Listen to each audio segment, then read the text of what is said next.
Hello everybody, welcome back to Anantha Lakshmi Academy, and I am Anantha Lakshmi. If you are watching my channel for the first time, my academy videos for the first time, please do subscribe to Anantha Lakshmi Academy so that you will get notified whenever I upload a video. So today's session is about a new chapter of 10th class mathematics, which is tangents and secants to a circle, which is the 9th chapter of SSC syllabus of 10th class. So today we are going to deal with, even before tangent and secant, let us try figuring out what do we know about circle, what we already know about circle, what have we learned in our earlier classes. Let us do a quick brush up of the knowledge we already have about circles. Alright, so first thing is, let me tell you something like, I took a point, forget about the tangent or secant, consider I took a point, and from here with a constant distance, say for suppose with a constant distance of this much, I am trying to plot some n number of points around that point. Okay, I am trying to plot n number of points by selecting a point and with a fixed distance. Okay, I plotted all the points in this shape. Now, if I join them, what do I get? Let us see. If I join all these points, what are we? Okay. If I join all these points, what are we getting? Circle. Okay. What is this? Center. Okay. What is the shape of this? Is nothing but a circle. So now, what did I tell you? How did I draw a circle? By considering a fixed point and a fixed distance from that point, I plotted n number of points, and which resulted in the shape of a circle. Isn't it? That's the live example, right? So, how do we define circle? What is a circle? Circle is nothing but, circle is a collection of points from a fixed point. Say, what is the fixed point here? Our center of the circle, which is O, with a constant distance. Constant distance. Circle is nothing but a collection of points from a fixed point with a constant distance around that. Isn't it? Now that we know what is a circle. Now what is this constant distance which we are talking about? This constant distance, whatever with which we have located all the points, is known as radius. Okay. Oh, and the fixed point. Okay. The fixed point is, what is that fixed point? Is center of the circle. Center of circle. And then the constant distance is,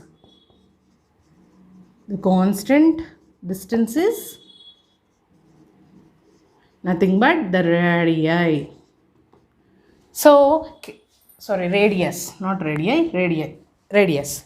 Radii is the plural form of radius. So now, can I say that whatever the distance which I consider from the center of the circle to any point on the circle is nothing but radius, isn't it? That's how we figured out these points, right? So how do we define radius? Radius is nothing but the distance between center of the circle to any point on the circle. Alright, that is about radius. Now that we got to know what is the circle, what is the center, what is the radius, there is one more thing which we need to know, which is nothing but double the radius. Let me locate these points as A and B. Double the radius, that is known as, you guys must be guessing it by now. What is a diameter? That is nothing but diameter. Diameter is double the radii. double the radius, which can be given as diameter is denoted by d. D is equal to 2r, or r is equal to d by 2. Okay, now that we got to know about circle, center, radius and diameter. Now comes the actual picture. What is it? When we were discussing about lines, especially in the chapter called pair of linear equations, for two lines, what are the possible situations we thought? They may be parallel to each other or perpendicular to each other, or they might be parallel, perpendicular, and they may coincide. Meaning the three scenarios will be two lines. When you consider them, either they may be parallel, or they may intersect, or they may coincide. So this line lies on that line. All right. When we consider, why am I considering lines in between is, even before we understand the concept of tangents and secants, let me tell you, that is the relation, the tangent or the secant, that is nothing but a relation between a circle and a line.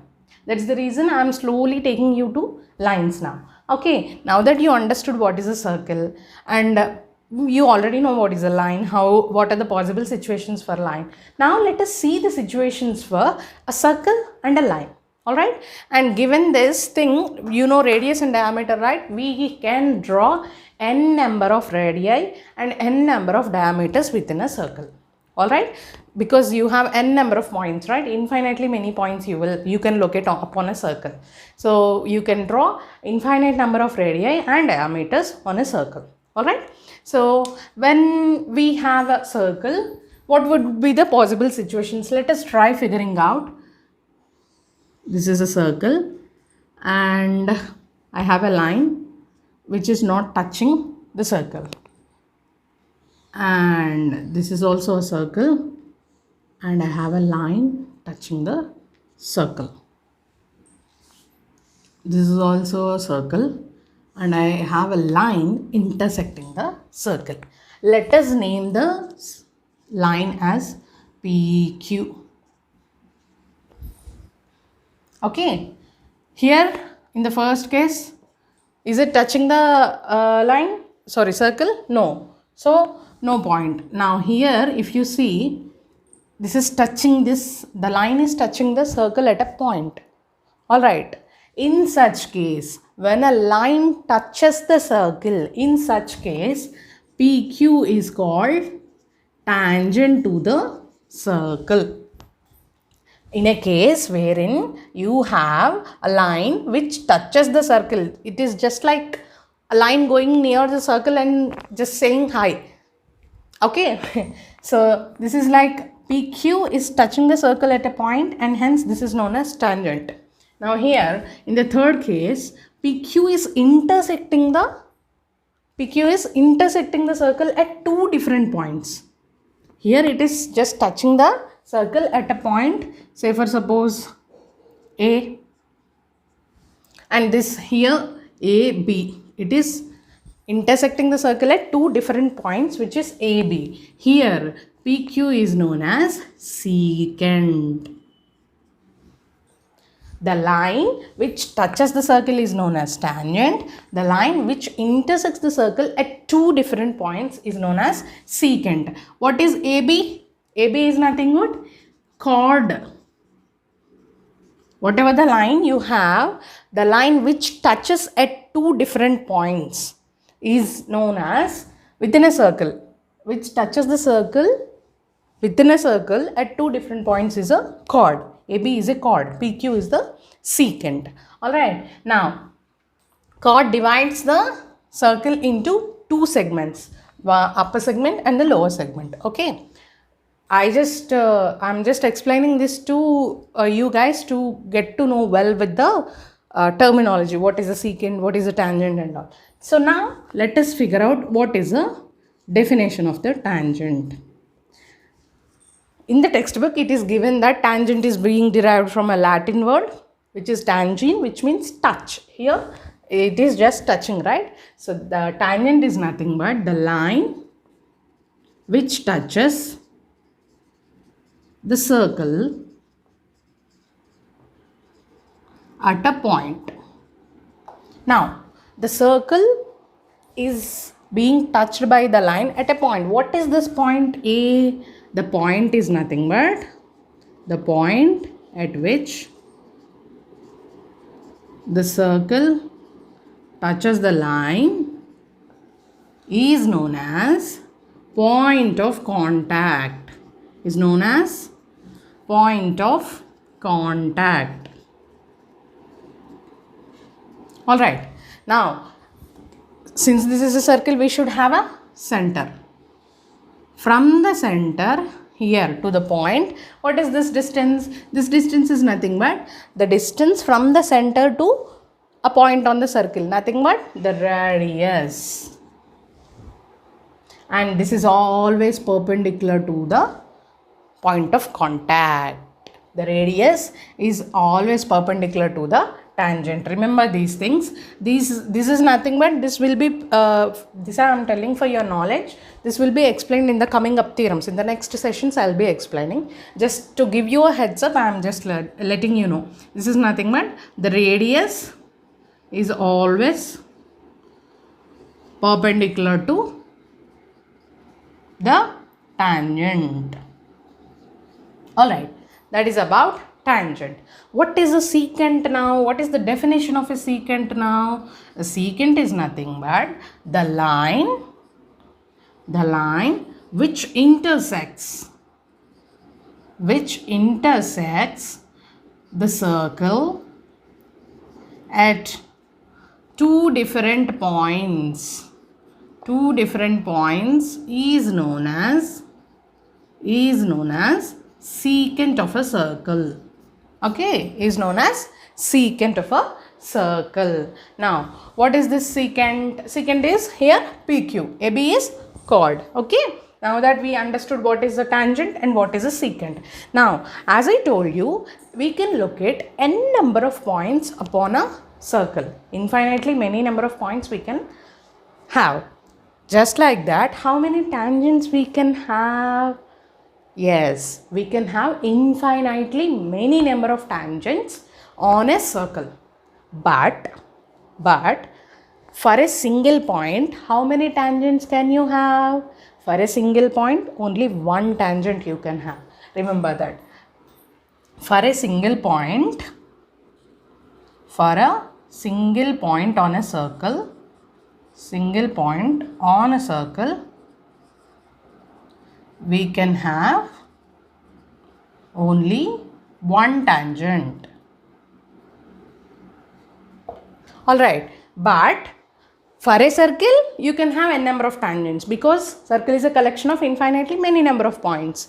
For a circle, you can have infinite number of points, but being specified, if the point is specified, at that point you can have only one tangent. Okay, that is about tangent and secant.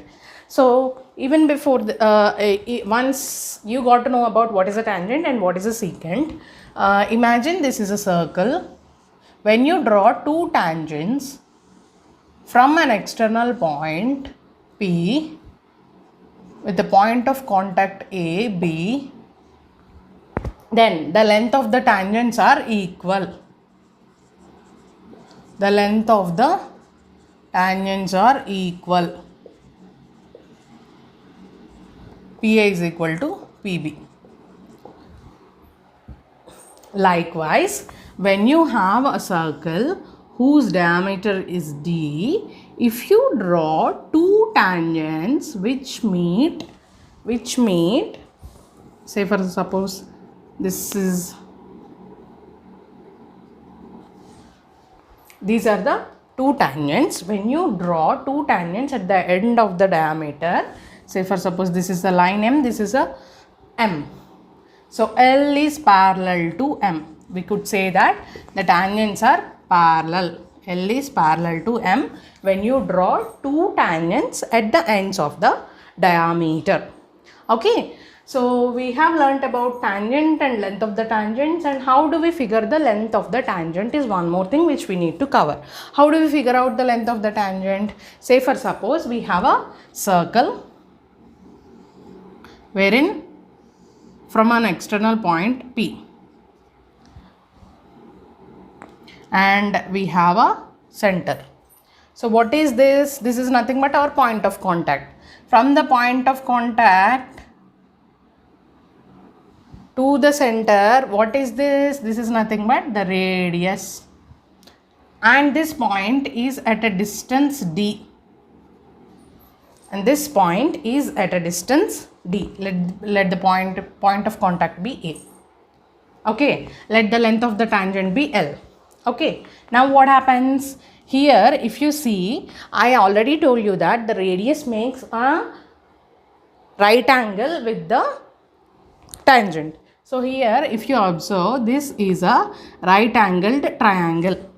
So in a right angled triangle, if you apply, this is the hypotenuse, this is the base, and that's the opposite side. So hypotenuse is nothing but D square is equal to L square plus R square. So in order to know the length of the tangent, what can we do? L square is equal to D square minus R square. L is equal to under root of D square minus R square. This is how we need to determine the length of the tangent. Okay, that is about length of the tangent, external point, and the tangents also covered. Okay, there is one more thing which we need to cover: arc. What is an arc? Arc is nothing but the path of the circumference. Arc is nothing but, if you have this circle, the path of the circumference, this is nothing but an arc. The path of the circumference or perimeter of a circle is called as arc. What is that arc? The path of the circumference or perimeter of the circle. There is one more word called sector. Let me write it here. Sector. Sector is nothing but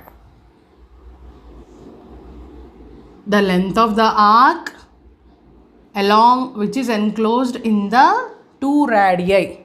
Okay. The length of the arc enclosed in two radii is known as the sector of a circle. Is known as sector of a circle. All right. So what have we dealt with? The concept, the introduction. What is a circle? What is radius? What is diameter? What is a chord? What is a tangent? What is a secant? How can we draw tangents from external point? How do we figure out the length of the tangent? What happens when we draw two tangents at the end of the diameter? What is an arc? And what is a sector? All right. And two more points which are left, which are nothing but, let me write it over here. Area of circle. Area of circle is equal to pi r square, and the circumference or perimeter is equal to 2 pi r. All right. That's about the introduction to the chapter tangents and secants to a circle. If you are able to understand the concept, please do like, share and subscribe to Anantha Lakshmi Academy. Also share it with your friends and relatives, any who are studying in 10th class. Thank you for watching.